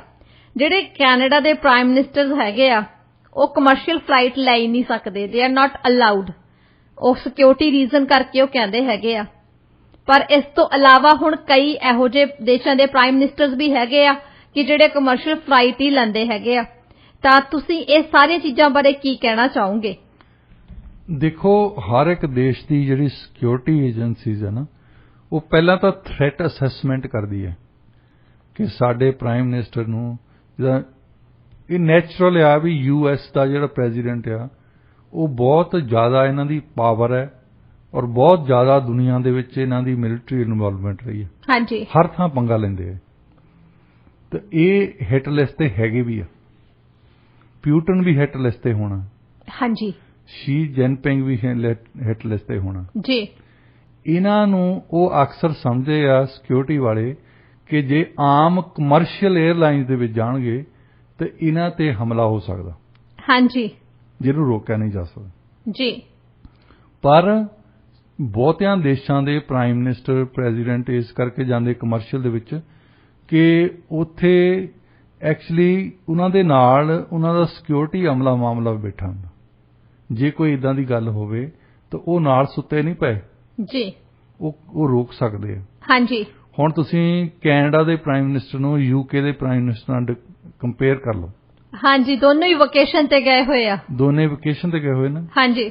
ਯੂਕੇ ਦੇ ਪ੍ਰਾਈਮ ਮਿਨਿਸਟਰ ਕਮਰਸ਼ੀਅਲ 에ਅਰਲਾਈਨ ਲੈ ਕੇ ਗਏ, ਕੈਨੇਡਾ ਦੇ ਪ੍ਰਾਈਮ ਮਿਨਿਸਟਰ ਇੱਕ ਸੈਪਰੇਟ ਵੱਖਰਾ ਜਹਾਜ਼ ਛੱਡ ਕੇ ਆਇਆ, ਫਿਰ ਉਹਨਾਂ ਨੂੰ ਚੱਕਣ ਜਾਣਾ ਪੈਣਾ। ਇਹ ਹੈਗੇ ਆ ਵੱਡੇ ਵਾਤਾਵਰਣ ਦੇ ਪ੍ਰੇਮੀ। ਹਾਂਜੀ। ਕਿ ਇਹਨੂੰ ਪੁੱਛੇ ਵੀ ਉਹ ਪਾਣੀ ਚਲਾਉਂਦਾ ਆ, ਉਹਦੇ ਵਿੱਚ ਤਾਂ ਗੈਸ ਲੱਗਦੀ ਹੈ, ਉਹਦੇ ਵਿੱਚ ਵੀ ਤੇਲ ਲੱਗਦਾ ਨਾ ਜੀ। ਉਹ ਜਹਾਜ਼ ਛੱਡ ਕੇ ਆਇਆ, ਫਿਰ ਉਸ ਜਹਾਜ਼ ਨੇ ਚੱਕਣ ਜਾਣਾ ਹੈ। ਜੁਲਾਈ ਦੇ ਮਹੀਨੇ 'ਚ ਇਹਨਾਂ ਨੇ 19 ਦਿਨ 에ਅਰ ਦੇ ਵਿੱਚ ਰਹੇ ਆ ਤੇ 11 ਦਿਨ ਸਿਰਫ ਧਰਤੀ ਤੇ ਰਹੇ। ਹਾਂਜੀ। ਉਹ ਵੀ ਪ੍ਰਾਈਵੇਟ 에ਅਰ ਜਿਹੜਾ ਇਹਨਾਂ ਦਾ ਜੈਟ ਆ। ਹਾਂਜੀ। ਤੇ ਇੱਕ ਮੈਕਸੀਕੋ ਦੇ ਪ੍ਰੈਜ਼ੀਡੈਂਟ ਦੇਖੋ, ਇੱਕ ਵੱਡੇ ਦੇਸ਼ ਦਾ ਪ੍ਰੈਜ਼ੀਡੈਂਟ ਆ, ਉਹਨਾਂ ਨੂੰ ਵੀ ਥ੍ਰੈਟਸ ਹਨ। ਹਾਂਜੀ। ਇੱਕ ਯੂਕੇ ਦਾ ਪ੍ਰੈਜ਼ੀਡੈਂਟ ਆ, ਜਿਨ੍ਹਾਂ ਦੇ ਐਕਚੁਅਲੀ ਇੱਕ MP ਮਾਰ ਦਿੱਤਾ ਸੀ ਹੁਣ ਜਾਏ ਉਹਨਾਂ ਦਾ ਪੱਬ ਦੇ ਵਿੱਚ। ਹਾਂਜੀ, ਪਬਲਿਕਲੀ। ਔਰ ਉਹਨਾਂ ਨੂੰ ਧਮਕੀਆਂ ਵੀ ਮਿਲਦੀਆਂ ਆ ਰਹੀਆਂ। ਹਾਂਜੀ, ਬਹੁਤ ਮਿਲੀਆਂ ਉਹਨਾਂ ਨੂੰ ਜੀ। ਇਹਨਾਂ ਨੇ ਤਾਂ ਕਮਰਸ਼ੀਅਲ 에ਅਰਲਾਈਨਸ ਹੀ ਵਰਤੀਆਂ ਜੀ। ਪਰ ਸਾਡੇ ਜਸਟਿਨ ਟਰੂਡੋ ਨੂੰ ਕੋਈ ਸਪੈਸ਼ਲ ਹੀ ਥ੍ਰੈਟ ਆ? ਜਿਹੜੇ ਥ੍ਰੈਟ ਵਾਲੇ ਆ ਉਹ ਤਾਂ ਆਲੇ ਦੁਆਲੇ ਤੁਰੇ ਫਿਰਦੇ ਹੁੰਦੇ ਇਹਦੇ। ਹਾਂਜੀ। ਜਿੰਨੇ ਟੈਰਰਿਸਟ ਦੁਨੀਆ ਦੇ ਆ, ਉਹ ਕੈਨੇਡਾ ਨੇ ਉਹਨਾਂ ਨੂੰ ਪਨਾਹ ਦਿੱਤੀ ਹੋਈ ਆ ਜੀ। ਉਹ ਤਾਂ ਇਹਨਾਂ ਦੇ ਸੰਗੀ ਸਾਥੀ ਆ, ਉਹ ਇਹਨਾਂ ਦੀ ਸਪੋਰਟ ਕਰਦੇ ਆ, ਤੇ ਇਹਨਾਂ ਨੂੰ ਥ੍ਰੈਟ ਕਾਹਦੀ ਹੈ ਜੀ? ਨਹੀਂ, ਤੁਸੀਂ ਦੇਖੋ ਨਾ ਕੰਪੇਅਰ ਕਰਕੇ ਵੀ ਕੈਨੇਡਾ ਨੂੰ ਕਿਹੜੀ ਥ੍ਰੈਟ ਆ ਗਈ ਹੈ। ਹਾਂਜੀ ਡਾਕਟਰ ਸਾਹਿਬ, ਵੈਸੇ ਦੇਖਿਆ ਜਾਵੇ ਤਾਂ ਜਿੱਦਾਂ ਹੁਣ ਆਪਾਂ ਤੁਸੀਂ ਗੱਲ ਕਰਕੇ ਹਟੇ ਹੋ ਕਿ ਜਿਹੜੇ ਬ੍ਰਿਟਨ ਦੇ ਪ੍ਰਧਾਨ ਮੰਤਰੀ ਆ, ਹੈਨਾ, ਤੁਸੀਂ ਇਹ ਦੇਖੋ ਵੀ ਉਹਨਾਂ ਕਿੰਨੇ ਜ਼ਿਆਦਾ ਮਸਲਿਆਂ ਦੇ ਵਿੱਚ ਉਹਨਾਂ ਦਾ ਨਾਂ ਹੈਗਾ ਤੇ ਉਹਨਾਂ ਨੂੰ ਥ੍ਰੈਟਸ ਸ਼ਰੇਆਮ ਮਿਲੀਆਂ ਨੇ। ਪਹਿਲੀ ਗੱਲ, ਉਹਨਾਂ ਦੇ ਆਪਣੇ ਦੇਸ਼ ਦੇ ਵਿੱਚ ਨਾਰਦਰਨ ਆਇਰਲੈਂਡ ਦੇ ਵਿੱਚ ਸ਼ੈਨਫੈਨ ਵਾਲੇ ਬਹੁਤ ਚਿਰ ਲੜਦੇ ਰਹੇ। ਹਾਂਜੀ। ਅਕਸਰ ਉਹ ਧਮਕੀਆਂ ਦਿੰਦੇ ਹੁੰਦੇ ਸੀ, ਟੈਰਰਿਸਟ ਧਮਕੀਆਂ ਦਿੰਦੇ ਸੀ ਕਿ ਅਸੀਂ ਪ੍ਰਾਈਮ ਮਿਨਿਸਟਰ ਮਾਰ ਦੇਵਾਂਗੇ, ਅਸੀਂ ਕੈਬਨਿਟ ਮਿਨਿਸਟਰ ਮਾਰ ਦਿਆਂਗੇ। ਤੇ ਹੁਣ ਪਿੱਛੇ ਜਾਏ ਉਹਨਾਂ ਦੇ ਬਹੁਤ ਇਨਵੋਲਵਮੈਂਟ ਰਹੀ ਹੈ। ਮਿਡਲ ਈਸਟ ਦੇ ਕੁਝ ਬੰਦੇ ਸੀ ਜਿਨ੍ਹਾਂ ਨੇ ਧਮਕੀਆਂ ਦਿੱਤੀਆਂ ਐਕਚੁਅਲੀ, ਤੇ ਉਹਦੇ ਬਾਵਜੂਦ ਵੀ ਉਹਨਾਂ ਨੇ ਕੋਈ ਪ੍ਰਾਈਵੇਟ ਜੈਟ ਨਹੀਂ ਖਰੀਦਿਆ, ਉਹ ਕਮਰਸ਼ੀਅਲ 에ਅਰਲਾਈਨ ਲੈ ਕੇ ਜਾਂਦੇ ਆ। ਦੇਖੋ ਡਾਕਟਰ ਸਾਹਿਬ, ਜਿੱਦਾਂ ਹੁਣ ਤੁਸੀਂ ਗੱਲ ਕੀਤੀ ਕਿ ਜਿਹੜੇ ਸਾਡੇ ਪ੍ਰਧਾਨ ਮੰਤਰੀ ਆ ਇਹ ਚੈਲੰਜਰ ਜੈਟ ਤੇ ਹੀ ਸਫ਼ਰ ਕਰਦੇ ਆ, ਉਹਦਾ ਖਰਚਾ ਦੇਖੋ ਤੁਸੀਂ ਵੀ 1 ਘੰਟੇ ਦਾ, ਜੇ 1 ਘੰਟਾ ਹਵਾ 'ਚ ਰਹਿੰਦਾ ਤਾਂ $10,000 ਆ। ਠੀਕ ਆ, ਤਾਂ ਉਸ ਤੋਂ ਬਾਅਦ ਹੁਣ ਤੁਸੀਂ ਇਹ ਦੇਖੋ ਵੀ ਜਿਵੇਂ ਆਪਣੀ ਪ੍ਰਾਈਵੇਟ ਵਕੇਸ਼ਨ ਤੇ ਗਏ ਤਾਂ ਪ੍ਰਾਈਵੇਟ ਵਕੇਸ਼ਨ ਤੇ ਨੇ, ਪਰ ਖਰਚਾ ਤੁਸੀਂ ਦੇਖੋ ਕਿ 1 ਘੰਟੇ ਜੇ ਇਹ ਜੈਟ 에ਅਰ 'ਚ ਰਹਿੰਦਾ ਤਾਂ $10,000 ਪੇ ਕਰਨੇ ਪੈਂਦੇ ਆ। ਉਹ ਜੈਟ ਛੱਡ ਕੇ ਆਇਆ ਤਾਂ ਹੁਣ 2 ਹਫ਼ਤਿਆਂ ਬਾਅਦ ਉਹਨੂੰ ਚੱਕਣ ਵੀ ਜਾਣਾ। ਹਾਂਜੀ। ਉਹ ਤਾਂ ਸਰਕਾਰ ਦਾ ਖਰਚਾ ਨਾ ਜੀ, ਉਹ ਪ੍ਰਾਈਵੇਟ ਖਰਚਾ ਨਹੀਂ ਇਹਨਾਂ ਦਾ। ਹਾਂਜੀ। ਹੁਣ ਇਸ਼ੂ ਤਾਂ ਇਹ ਬਣ ਗਈ ਹੈ ਕਿ ਜਸਟਿਨ ਟਰੂਡੋ ਨੂੰ ਤੁਸੀਂ ਇੱਕ ਰਾਜਾ ਬਣਾਉਣਾ ਹੈ ਕਿ ਜਾਂ ਅਜੇ ਵੀ ਇਹਨਾਂ ਦੇ ਦਿਮਾਗ 'ਚ ਆ ਕਿ ਮੈਂ ਪ੍ਰਾਈਮ ਮਿਨਿਸਟਰ ਹੀ ਹਾਂ। ਮੇਰਾ ਖਿਆਲ ਐਕਟਿੰਗ ਜਿਹੜੀ ਉਹਨਾਂ ਦੀ ਇਦਾਂ ਦੀ ਆ ਵੀ ਮੈਂ ਐਕਚੁਅਲੀ ਰਾਜਾ ਆ, ਮੈਂ ਕਿੰਗ ਆ, ਜਿੱਦਾਂ ਮੈਡੀਵਲ ਟਾਈਮ ਦੇ ਵਿੱਚ ਹੁੰਦੇ ਸੀ। 16ਵੀਂ 17ਵੀਂ ਸਦੀ ਦੇ ਵਿੱਚ ਰਾਜੇ ਹੁੰਦੇ ਸੀ ਨਾ, ਜੋ ਮਰਜ਼ੀ ਕਰਦੇ ਸੀ। ਹਾਂਜੀ। ਤੇ ਹੁਣ ਉਹ ਜੋ ਮਰਜ਼ੀ ਕਰਦੇ ਆ, thanks to Jagmeet Singh ji. Of course doctor ਸਾਹਿਬ, ਬਿਲਕੁਲ ਤੁਸੀਂ ਸਹੀ ਕਿਹਾ। ਪਰ ਜਦੋਂ ਹੁਣ ਆਪਾਂ ਮੈਕਸੀਕਨ ਰਾਸ਼ਟਰਪਤੀ ਦੀ ਗੱਲ ਕਰਦੇ ਹਾਂ, 2018 ਚ ਜਦੋਂ ਉਹਨਾਂ ਨੇ ਅਹੁਦਾ ਸੰਭਾਲਿਆ ਸੀ, ਉਹਦੇ ਤੋਂ ਬਾਅਦ ਉਹਨਾਂ ਨੇ ਕੋਸ਼ਿਸ਼ ਕੀਤੀ ਸੀ ਕਿ ਜਿਹੜਾ ਰਾਸ਼ਟਰਪਤੀ ਦਾ ਜਹਾਜ਼ ਆ ਕਿ ਇਹਨੂੰ ਵੇਚ ਦਿੱਤਾ ਜਾਵੇ। ਦੇਖੋ, ਜੇ ਸਭ ਤੋਂ ਜ਼ਿਆਦਾ ਇੰਟਰਨਲ ਥ੍ਰੈਟ ਹੈ ਨਾ, ਯੈਸ, ਜਿਹੜੀਆਂ ਗੈਂਗਸ ਜਿਹੜੀਆਂ ਉੱਥੇ ਬੈਠੀਆਂ ਡਰੱਗ ਸਮਗਲਿੰਗ ਕਰਦੀਆਂ, US ਦੇ ਵਿੱਚ ਪ੍ਰੋਬਲਮ ਪਾਉਂਦੀਆਂ, ਉਹਨਾਂ ਨੇ ਥ੍ਰੈਟਸ ਹਮੇਸ਼ਾ ਦਿੱਤੀਆਂ ਮੈਕਸੀਕਨ ਪੋਲੀਟੀਸ਼ੀਅਨਸ ਨੂੰ। ਹਾਂਜੀ। ਜੇ ਉਹ ਕਮਰਸ਼ੀਅਲ 에ਅਰਲਾਈਨ ਲੈ ਸਕਦੇ ਆ, ਜਸਟਿਨ ਟਰੂਡੋ ਕਿਹੜੇ ਤਰੀਕੇ ਨਾਲ ਜਸਟੀਫਾਈ ਕਰਦੇ ਆ ਜੀ ਡਾਕਟਰ ਸਾਹਿਬ? ਇੱਥੇ ਦੀ ਜਿਹੜੀ ਸਾਡੀ ਸਿਕਿਉਰਿਟੀ ਐਸਟੈਬਲਿਸ਼ਮੈਂਟ ਆ, ਇਹਨਾਂ ਦੇ ਕੋਲੋਂ ਇੱਥੇ ਇੰਨੀ ਵੀ ਸਿਕਿਉਰਿਟੀ ਨਹੀਂ ਦੇ ਹੁੰਦੀ ਕਮਰਸ਼ੀਅਲ 에ਅਰਲਾਈਨਸ ਦੇ ਵਿੱਚ ਕਿ 4-10 ਬੰਦੇ ਨਾਲ ਚੱਲ ਜਾ ਕਰਨ, ਕੋਈ ਗੱਲ ਨਹੀਂ ਜੀ। ਉਹਦੇ ਨਾਲ ਤਾਂ ਖਰਚਾ ਤਾਂ ਘੱਟ ਹੁੰਦਾ ਨਾ। ਹਾਂਜੀ ਡਾਕਟਰ ਸਾਹਿਬ। ਜਿਹੜਾ ਖਰਚਾ ਹੁੰਦਾ ਪਲੇਨ ਨੂੰ, ਤੁਸੀਂ ਇੱਕ ਥਾਂ ਦੇ ਕੋਸਟਾ ਰੀਕਾ ਗਿਆ, ਫਿਰ ਵਾਪਸ ਆਇਆ, ਫੇਰ ਜਾਣਾ ਆ, ਫੇਰ ਵਾਪਸ ਆਉਣਾ ਹੈ ਜੀ। ਇੱਥੇ 1 ਮਹੀਨੇ ਦਾ ਮੈਂ ਦੱਸਾਂ, ਜੁਲਾਈ ਦੇ ਵਿੱਚ ਇੱਥੇ ਸੀ 19 ਦਿਨ ਤਾਂ ਉੜਦੇ ਹੀ ਰਹੇ ਜੀ। ਉਹਦੇ ਵਿੱਚ ਹੁਣ ਆਇਲ ਫੂਕ ਹੁੰਦਾ ਆ, ਉਹਦੇ ਵਿੱਚ ਅਮਲਾ ਮਾਮਲਾ ਹੈ, ਉਹਨਾਂ ਦੇ ਨਾਲ ਅਮਲਾ ਕਿੰਨੇ ਸਿਕਿਉਰਿਟੀ ਵਾਲੇ ਜਾਂਦੇ ਆ, ਉਹਨਾਂ ਦਾ ਵੀ ਕਿੰਨਾ ਖਰਚਾ ਹੁੰਦਾ, ਪਾਇਲਟ ਜਾਂਦੇ ਆ, ਕੋ ਪਾਇਲਟ ਜਾਂਦੇ ਆ, ਮਕੈਨਿਕਸ ਇਨਵੋਲਵ ਆ, ਇੰਜੀਨੀਅਰਸ ਇਨਵੋਲਵ ਆ ਇਹਦੇ ਵਿੱਚ, ਤੇ ਉਹ ਸਾਰਾ ਖਰਚਾ ਜਿਹੜਾ ਟੈਕਸ ਪੇਅਰ ਦੇ ਸਿਰ ਪੈਂਦਾ। ਹਾਂਜੀ। ਸੋ ਮੈਨੂੰ ਤਾਂ ਲੱਗਦਾ ਵੀ ਸਾਡੇ ਇੱਕ ਰਾਜਾ ਆ ਗਿਆ।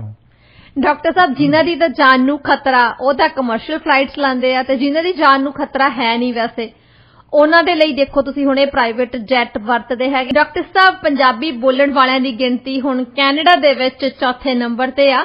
ਸਟੈਟਿਸਟਿਕਸ ਕੈਨੇਡਾ ਦੀ 2021 ਦੀ ਸੈਂਸਸ ਦੀ ਜਿਹੜੀ ਰਿਪੋਰਟ ਆ ਉਹਦੇ ਮੁਤਾਬਕ ਕੈਨੇਡਾ ਵਿੱਚ ਇੰਗਲਿਸ਼ ਤੇ ਫ੍ਰੈਂਚ ਤੋਂ ਇਲਾਵਾ ਘਰਾਂ ਦੇ ਵਿੱਚ ਸਭ ਤੋਂ ਵੱਧ ਜਿਹੜੀ ਭਾਸ਼ਾ ਤੀਜੇ ਨੰਬਰ ਤੇ ਬੋਲੀ ਜਾਂਦੀ ਆ ਉਹ ਹੈਗੀ ਆ ਮੈਂਡਰਿਨ।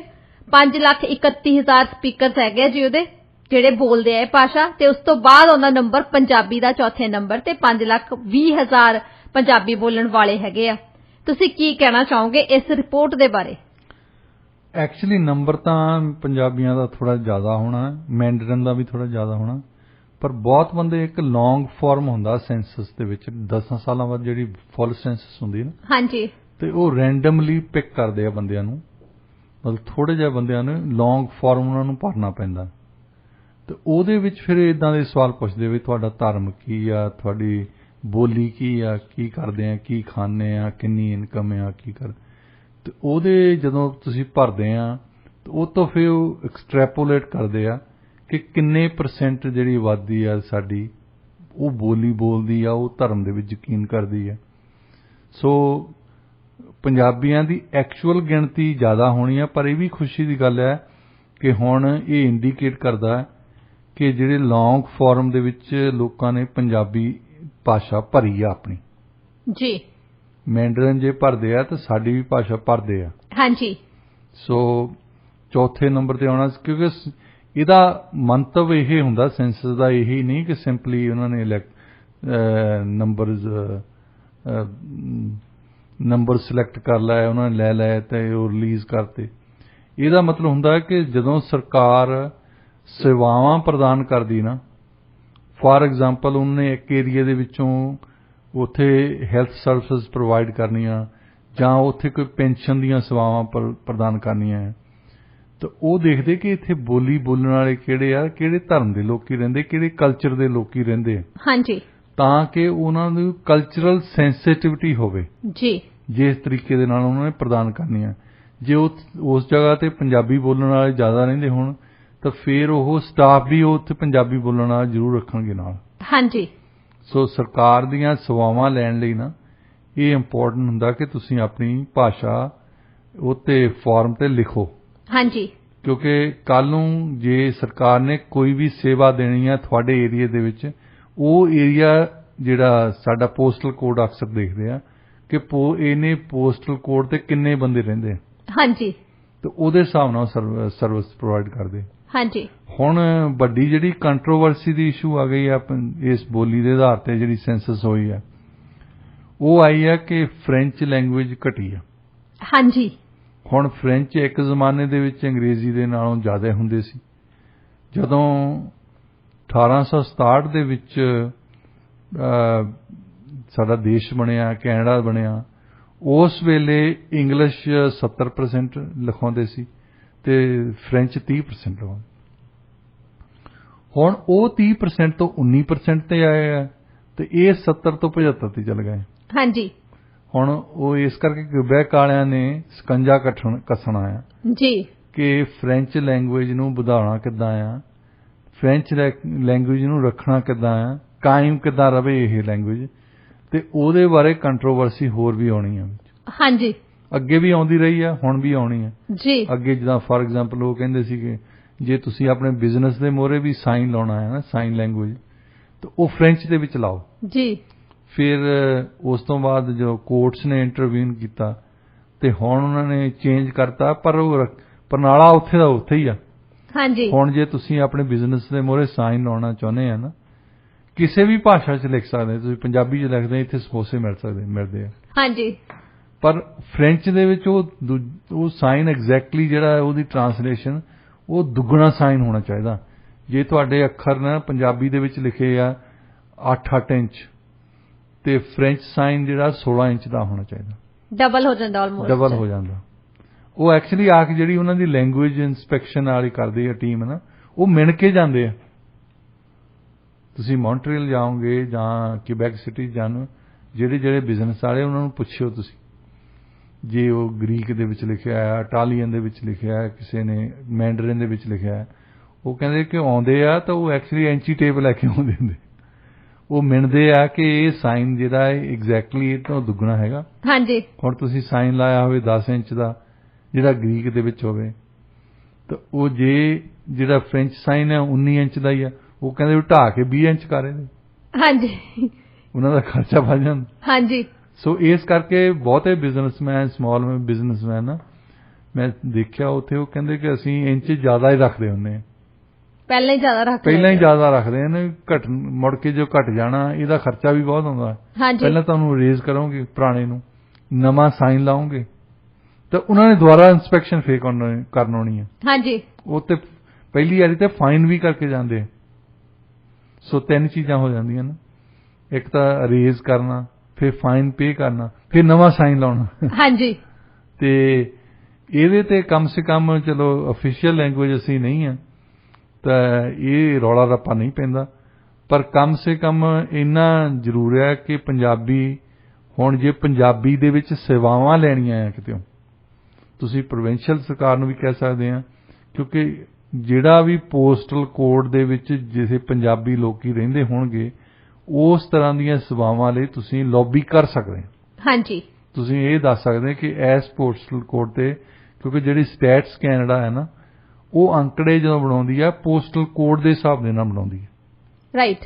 ਤੇ ਉੱਥੇ ਤੁਸੀਂ ਪੋਸਟਲ ਕੋਡ ਤੋਂ ਦੱਸ ਸਕਦੇ ਆ ਕਿ ਇੱਥੇ ਕਿੰਨੇ ਪੰਜਾਬੀ ਰਹਿੰਦੇ ਆ, ਕਿੰਨੇ ਇਟਾਲੀਅਨ ਰਹਿੰਦੇ ਆ, ਕਿੰਨੇ ਮੈਂਡਰਿਨ ਬੋਲਣ ਵਾਲੇ ਰਹਿੰਦੇ ਆ, ਤੇ ਉਸ ਤਰ੍ਹਾਂ ਦੀਆਂ ਸੇਵਾਵਾਂ ਪੇਸ਼ ਕਰਨ। ਇਹ ਬਿਜ਼ਨਸ ਵਾਲੇ ਵੀ ਵੈਸੇ ਯੂਜ਼ ਕਰਦੇ ਆ। ਹਾਂਜੀ। ਜਿਹੜੇ ਬਿਜ਼ਨਸ ਵਾਲੇ ਆ ਉਹਨਾਂ ਨੇ ਐਕਚੁਅਲੀ ਆਬਜੈਕਸ਼ਨ ਕੀਤਾ ਸੀ।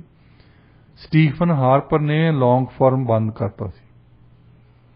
ਇਹ ਉਹ ਦੱਸਣਾ ਨਹੀਂ ਸੀ ਚਾਹੁੰਦਾ ਕਿ ਕਿੱਥੇ ਪੰਜਾਬੀ ਰਹਿੰਦੇ ਆ, ਕਿੱਥੇ ਚੀਨੇ ਰਹਿੰਦੇ ਆ, ਫਲਾਨੀ ਰਹਿੰਦੇ ਆ। ਇਹ ਇਸ਼ੂ ਕੋਈ ਸਿੰਬੋਲਿਕ ਆਰਡਰ ਵਾਲੀ ਨਹੀਂ ਹੈ।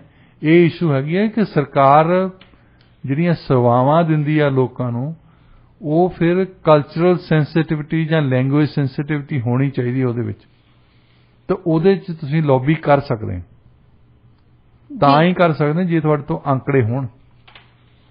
ਹਾਂਜੀ।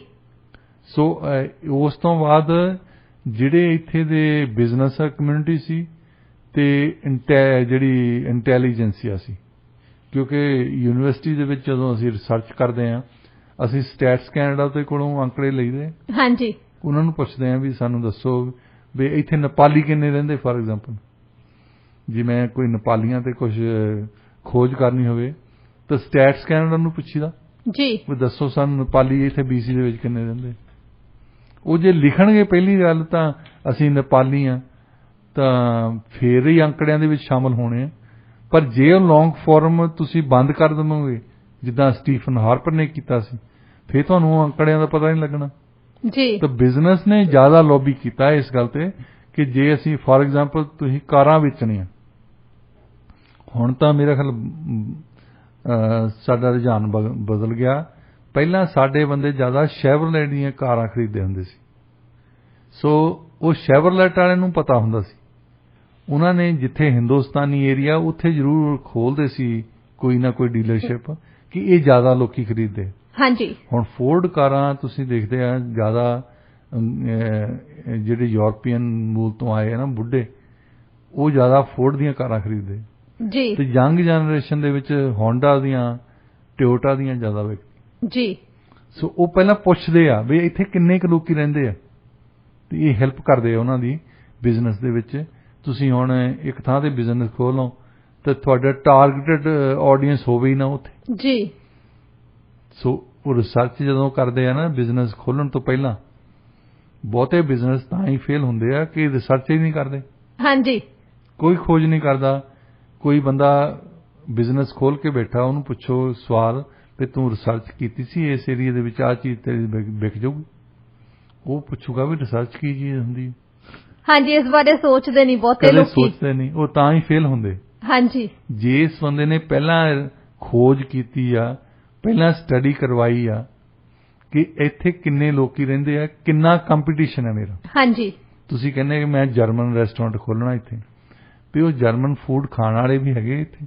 ਜੀ ਬਿਲਕੁਲ ਡਾਕਟਰ ਸਾਹਿਬ, ਜਿਵੇਂ ਤਾਂ ਹੁਣ ਰਿਸਰਚ ਤੋਂ ਬਾਅਦ ਹੀ ਪਤਾ ਲੱਗੂ, ਕਈ ਵਾਰੀ ਕਈ ਲੋਕੀ ਜਦੋਂ ਬਿਜ਼ਨਸ ਖੋਲਦੇ ਆ ਉਦਾਂ ਹੀ ਜਿਵੇਂ ਕਹਿੰਦੇ ਕਿ ਅਸੀਂ ਦੇਖਿਆ ਬਹੁਤ ਲੋਕ ਉੱਥੇ ਰਹਿੰਦੇ ਆ, ਜੇ ਉਹ 2-4 ਲੋਕਾਂ ਨੂੰ ਵੀ ਤੁਰੇ ਜਾਂਦੇ ਦੇਖ ਲੈਂਦੇ ਆ, ਉਹਨਾਂ ਦੀ ਇੰਨੀ ਕਿ ਸਟੱਡੀ ਹੁੰਦੀ ਆ ਤੇ ਉਹਨਾਂ ਨੂੰ ਇਹ ਪਤਾ ਨਹੀਂ ਹੁੰਦਾ ਵੀ 4 ਬੰਦੇ ਤਾਂ ਤੁਰੇ ਜਾਂਦੇ ਆ, ਇਹਨਾਂ 4 ਦੀਆਂ ਦੁਕਾਨਾਂ ਆ ਇੱਥੇ। ਹਾਂਜੀ, ਇਹ ਵੀ ਤਾਂ ਹੁੰਦਾ ਨਾ, ਕੰਪੀਟੀਸ਼ਨ ਪਹਿਲਾਂ ਵੀ ਹੁੰਦਾ ਜੀ। ਹੁਣ ਕਿਸੇ ਨੇ ਆ ਕੇ ਸਮੋਸੇ ਬਣਾ ਕੇ ਇਹ ਮਠਿਆਈ ਦੁਕਾਨ ਖੋਲ੍ਹਣੀ ਹੋਵੇ, ਫੇਰ ਪਤਾ ਲੱਗਦਾ ਉਹਨੂੰ ਵੀ ਇਹ ਤਾਂ 128 ਤਾਂ ਮਠਿਆਈ ਵਾਲੀਆਂ ਦੁਕਾਨਾਂ ਨਾਲ ਭਰਿਆ ਪਿਆ। ਹਾਂਜੀ, ਇਹ ਸਾਰਿਆਂ ਦੀ ਤਾਂ ਚੱਲ ਨਹੀਂ ਸਕਦੀ। ਹਾਂਜੀ ਬਿਲਕੁਲ, ਕੁਛ ਥੋੜਿਆਂ ਦੀਆਂ ਸਕਸੈਸਫੁਲ ਹੁੰਦੀਆਂ। ਹਾਂਜੀ, ਇਹ ਇਸੇ ਤਰ੍ਹਾਂ ਪ੍ਰੋਫੈਸ਼ਨਸ ਦੇ ਵਿੱਚ ਆ। ਜੇ ਵਕੀਲਾਂ ਨੇ ਕਿਸੇ ਜਗ੍ਹਾ ਤੇ ਖੋਲ੍ਹਣੀ, ਆਪਣੀ ਆਫਿਸ ਖੋਲ੍ਹਣਾ, ਉਹ ਵੀ ਪਹਿਲਾਂ ਰਿਸਰਚ ਕਰਨੀ ਪਊਗੀ ਕਿ ਉਸ ਬੋਲੀ ਜਿਹੜਾ ਬੋਲਣ ਵਾਲਾ, ਜਿੱਦਾਂ ਕੋਈ ਵਕੀਲ ਇਟਾਲੀਅਨ ਬੋਲਦਾ ਹੋਵੇ, ਉਹਨੂੰ ਫਾਇਦੇ ਵਾਲੀ ਗੱਲ ਹੈ ਕਿ ਇਟਾਲੀਅਨ ਜਿਹੜੇ ਬੰਦੇ ਉਸ ਇਲਾਕੇ 'ਚ ਰਹਿੰਦੇ ਹੋਣਗੇ ਉਹ ਆਪਣੀ ਭਾਸ਼ਾ ਬੋਲਣ ਵਾਲੇ ਵਕੀਲ ਨਾਲ ਗੱਲ ਕਰਨਗੇ। ਹਾਂਜੀ, ਤਾਂ ਉਹਦੀ ਆਬਵੀਅਸਲੀ ਜਿਹੜਾ ਕਲਾਇੰਟਲ ਵਧੀਆ ਹੋਣਾ। ਜੀ ਬਿਲਕੁਲ। ਤੇ ਜੇ ਹੈ ਹੀ ਨਹੀਂ, ਉਹ ਜਾ ਕੇ ਉਹ ਖੋਲ੍ਹਣਾ ਜਰਮਨ ਏਰੀਆ ਦੇ ਵਿੱਚ, ਤੇ ਫਿਰ ਸੋਚਦਾ ਵੀ ਇਟਾਲੀਅਨ ਦਾ ਮੈਂ ਬੰਦਾ, ਇਟਾਲੀਅਨ ਲਿਖਿਆ ਆ, ਪਰ ਬੰਦਾ ਕੋਈ ਆਉਂਦਾ ਹੀ ਨਹੀਂ। ਹਾਂਜੀ, ਆਉਣਾ ਕਿੱਥੋਂ? ਪਹਿਲਾਂ ਰਿਸਰਚ ਕੀਤੀ ਹੋਵੇ ਤਾਂ ਹੀ ਪਤਾ ਲੱਗੇ। ਜੀ ਡਾਕਟਰ ਸਾਹਿਬ, ਬਿਲਕੁਲ ਤੁਸੀਂ ਸਹੀ ਕਿਹਾ, ਪ੍ਰੋਪਰ ਰਿਸਰਚ ਕੀਤੀ ਹੋਗੀ ਤਾਂ ਹੀ ਪਤਾ ਲੱਗਣਾ। ਡਾਕਟਰ ਸਾਹਿਬ, ਰੁਖ ਕਰਦੇ ਆ ਜੀ ਹੁਣ ਅਗਲੀ ਖਬਰ ਵੱਲ। ਇੱਕ ਅਮਰੀਕਨ ਜਿਹੜੇ ਹੈਗੇ ਆ ਐਨਾਲਿਸਟ, ਮਿਲਟਰੀ ਐਨਾਲਿਸਟ ਆ, ਉਹਨਾਂ ਨੇ ਕਿਹਾ ਕਿ ਜਿਹੜਾ ਯੂਕਰੇਨ ਆ ਨਾ, ਇਹਨੇ ਵੈਪਨ ਡਾਈਟ ਤੇ ਚਲੇ ਜਾਣਾ। ਵੈਸੇ ਡਾਈਟ ਬਾਰੇ ਤਾਂ ਸੁਣਿਆ ਲੋਕਾਂ ਤੋਂ, ਹਰ ਤਰ੍ਹਾਂ ਦੀ ਕਈ ਕੁਛ ਕਰਦੇ ਆ ਆਪਣੇ ਆਪ ਨੂੰ ਤੰਦਰੁਸਤ ਰੱਖਣ ਲਈ, ਕਈ ਤਰ੍ਹਾਂ ਦੀ ਡਾਈਟ ਫੋਲੋ ਕਰਦੇ ਆ। ਇਹ ਵੈਪਨ ਡਾਈਟ ਦਾ ਕੀ ਮਤਲਬ ਆ? ਪੂਰੀ ਖਬਰ ਬਾਰੇ ਸਾਨੂੰ ਦੱਸੋ ਵੀ ਉਹਨਾਂ ਨੇ ਕਿਸ ਸੰਦਰਭ ਦੇ ਵਿੱਚ ਵਰਤਿਆ ਵੈਪਨ ਡਾਈਟ ਜਿਹੜਾ ਸ਼ਬਦ ਆ। ਉਹਨਾਂ ਨੇ ਚੇਤਾਵਨੀ ਦਿੱਤੀ ਹੈ ਯੂਕਰੇਨ ਨੂੰ ਕਿ ਦੇਖੋ, ਪੱਛਮੀ ਦੇਸ਼ ਤੇ ਅਮਰੀਕਾ ਵਾਲੇ ਅੱਜ ਤਾਈਂ ਤੁਹਾਨੂੰ ਬਹੁਤ ਹਥਿਆਰ ਦਿੱਤੇ ਆ, ਤਾਂ ਉਹਨਾਂ ਹਥਿਆਰਾਂ ਦੇ ਵਿੱਚੋਂ ਬਹੁਤੇ ਘੱਟ ਹਥਿਆਰ ਜਿਹੜੇ ਆ ਫਰੰਟ ਲਾਈਨ ਤੇ ਪਹੁੰਚੇ।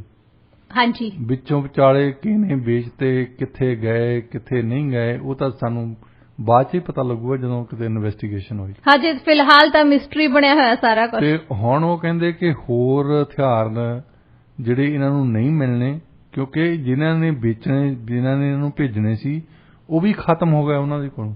ਹਾਂਜੀ, ਕਿਉਂਕਿ ਹਰ ਇੱਕ ਦੇਸ਼ ਨੇ ਉਹਨੇ ਹਥਿਆਰ, ਅਮਰੀਕਾ ਵਾਲਿਆਂ ਤੋਂ ਬਹੁਤ ਹਥਿਆਰ ਹੈ, ਪਰ ਪੱਛਮੀ ਦੇਸ਼ਾਂ ਵਾਲੇ ਜਿਹੜੇ ਯੂਰਪੀਅਨ ਆ, ਉਹਨਾਂ ਦੇ ਕੋਲ ਤਾਂ ਲੋੜੀਂਦੇ ਹਥਿਆਰ ਹੀ ਆ। ਹਾਂਜੀ, ਤਾਂ ਉਹਨਾਂ ਨੇ ਜਿੰਨੇ ਭੇਜਣੇ ਸੀ ਭੇਜ ਚੁੱਕੇ ਆ ਜੀ। ਤੇ ਉਹ ਅਮਰੀਕਨ ਜਿਹੜਾ ਐਨਲਿਸਟ, ਉਹ ਕਹਿੰਦਾ ਕਿ ਹੁਣ ਜਿੱਦਾਂ ਡਾਈਟ ਕਰੀ ਦੀ ਅਸੀਂ ਅਨਾਜ ਤੋਂ ਵਾਂਝੇ ਹੋ ਜਾਂਦੇ ਆ, ਤੇ ਇਦਾਂ ਇਹਨਾਂ ਨੂੰ ਹਥਿਆਰਾਂ ਤੋਂ ਵਾਂਝੇ ਹੋਣਾ ਪੈਣਾ ਜੀ, ਕਿਉਂਕਿ ਇੰਨੇ ਹਥਿਆਰ ਨਹੀਂ ਭੇਜ ਸਕਦੇ ਹੁਣ।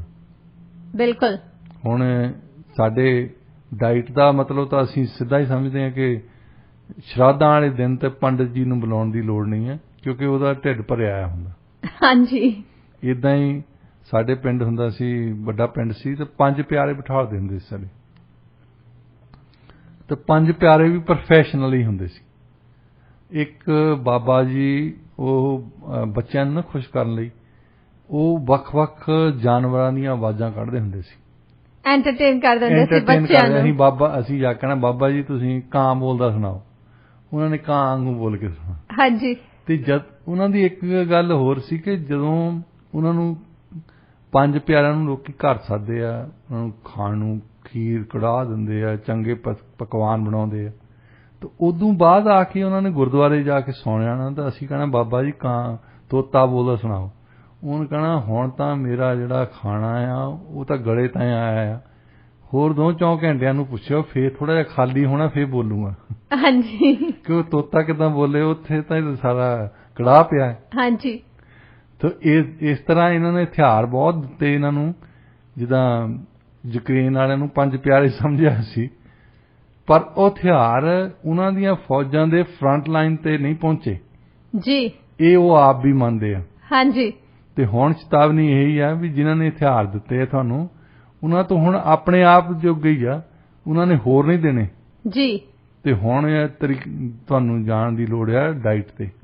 ਬਿਲਕੁਲ ਡਾਕਟਰ ਸਾਹਿਬ, ਦੇਖੋ ਵੈਸਟ ਨੇ ਤਾਂ ਕੋਈ ਕਸਰ ਛੱਡੀ ਨਹੀਂ ਹੈਗੀ, ਉਹਨਾਂ ਨੂੰ ਇੰਨੇ ਸਾਰੇ ਹਥਿਆਰ ਭੇਜੇ, ਪਰ ਉੱਥੇ ਕਰਪਸ਼ਨ ਦੇਖ ਲਓ ਕਿਸ ਹੱਦ ਤੱਕ ਹੈਗੀ ਹੈ। ਕਿੰਨੀ ਵਾਰੀ ਖਬਰਾਂ ਦੇ ਵਿੱਚ ਵੀ ਆਇਆ ਹੈ ਨਾ ਕਿ ਕਿਸ ਤਰ੍ਹਾਂ ਉੱਥੇ ਉਹ ਹਥਿਆਰਾਂ ਨੂੰ ਵੇਚਦੇ ਹੈਗੇ, ਗਲਤ ਹੱਥਾਂ ਦੇ ਵਿੱਚ ਵੀ ਹਥਿਆਰ ਗਏ ਆ। ਖਦਸ਼ਾ ਪ੍ਰਗਟ ਕੀਤਾ ਜਾ ਰਿਹਾ ਕਿ ਬੈਕਫਾਇਰ ਹੋ ਸਕਦਾ ਵੈਸਟ ਵਾਲਿਆਂ ਤੇ ਜਿਸ ਤਰੀਕੇ ਦੇ ਨਾਲ ਇਹਨਾਂ ਦੇ ਹਥਿਆਰ ਉੱਥੇ ਗਏ ਆ। ਤੇ ਪਰ ਦੇਖੋ ਹੁਣ ਆਉਣ ਵਾਲਾ ਸਮਾਂ ਦੱਸੂਗਾ ਕਿ ਅੱਗੇ ਫਿਰ ਇਹ ਕੀ ਹੁੰਦਾ। ਇੱਕ ਵਾਰ ਫਿਰ ਸਵਾਗਤ ਹੈ ਤੁਹਾਡਾ ਪੰਜਾਬੀ ਆਵਾਜ਼ ਰੇਡੀਓ ਇੰਡੀਆ ਤੇ। ਹੁਣ ਵਕਤ ਹੋ ਗਿਆ ਸਾਡਾ ਰੈਪ ਅਪ ਕਰਨ ਦਾ, ਤੇ ਅੱਜ ਦਾ ਵਿਚਾਰ ਦੱਸ ਦਿਓ ਜੀ। ਡਾਕਟਰ ਸਾਹਿਬ, ਅੱਜ ਦਾ ਵਿਚਾਰ ਹੈ ਜੀ, ਭਾਵਨਾਵਾਂ ਨੂੰ ਸਮਝਣ ਵਾਲਾ ਇੱਕ ਅਨਪੜ੍ਹ ਵਿਅਕਤੀ ਦੁਨੀਆ ਦੇ ਸਭ ਤੋਂ ਪੜ੍ਹੇ ਲਿਖੇ ਵਿਅਕਤੀਆਂ ਤੋਂ ਕਿਤੇ ਜ਼ਿਆਦਾ ਚੰਗਾ ਹੁੰਦਾ ਹੈ। ਇਸੇ ਨੋਟ ਤੇ ਅਸੀਂ ਅੱਜ ਦਾ ਪ੍ਰੋਗਰਾਮ ਇੱਥੇ ਹੀ ਸਮਾਪਤ ਕਰਦੇ ਹਾਂ। ਪ੍ਰੋਗਰਾਮ ਤੁਹਾਨੂੰ ਕਿਹੋ ਜਿਹਾ ਲੱਗਿਆ ਸਾਨੂੰ ਦੱਸਣਾ ਜ਼ਰੂਰ 6045929191 ਤੇ ਕਾਲ ਕਰਕੇ। ਪ੍ਰੋਗਰਾਮ 'ਚ ਸਾਥ ਦੇਣ ਲਈ ਬਹੁਤ ਬਹੁਤ ਸ਼ੁਕਰੀਆ।